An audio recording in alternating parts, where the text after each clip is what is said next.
ইরানের সর্বোচ্চ নেতার জ্যেষ্ঠ সামরিক উপদেষ্টা মহসেন রেজাই তিনি বলেছেন, যেভাবে নিয়ন্ত্রণ নিতে ব্যর্থ হয়েছে হরমুজ প্রণালী, আমেরিকা একইভাবে অবরোধও ব্যর্থ হবে।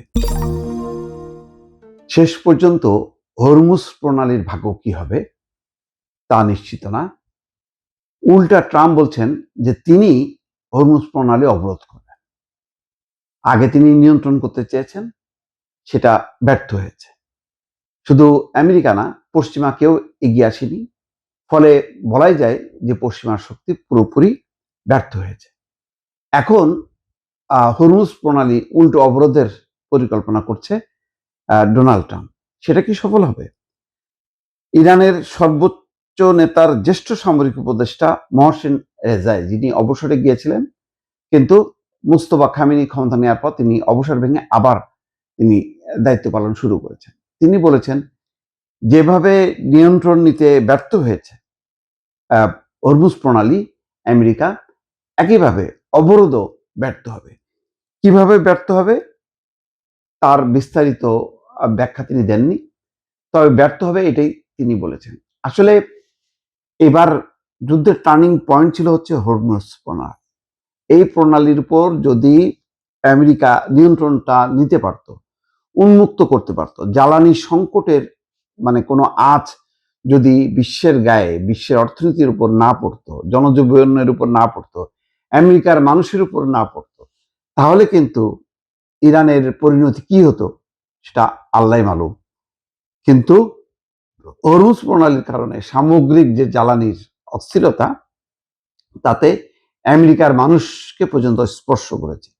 তখনই কিন্তু ট্রাম্প নড়ে চড়ে বসেন এবং চিন্তা করেন যে কোনো মূল্যে এটা ভাঙতে হবে।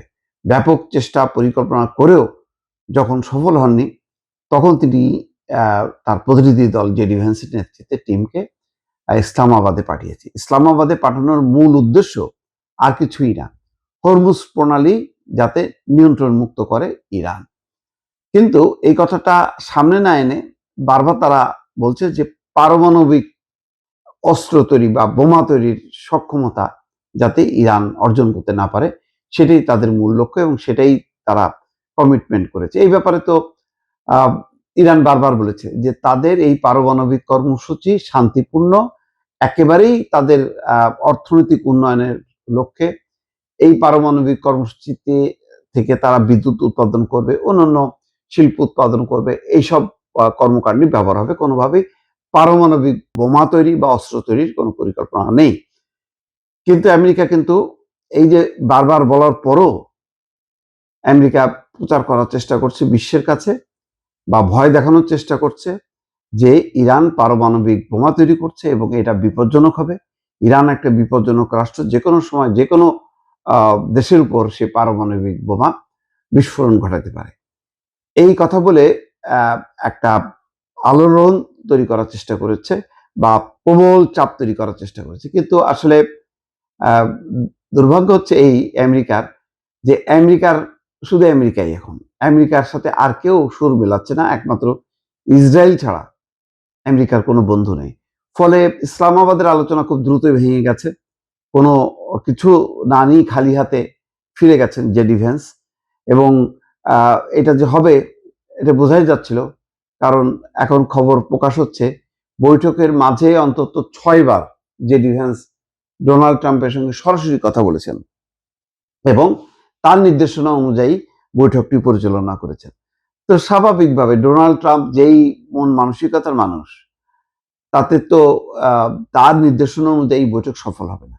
ইরান তো তার অবস্থান থেকে এক চুলও ছাড় দেবে না, কারণ ইরান এখানে অন্যায় কিছু করেনি, ইরান যুদ্ধ শুরু করেনি, ইরানের উপর যুদ্ধ চাপানো হয়েছে। ফলে আজকের যেই পরিস্থিতি, এর দায় সম্পূর্ণ হচ্ছে মার্কিন যুক্তরাষ্ট্র।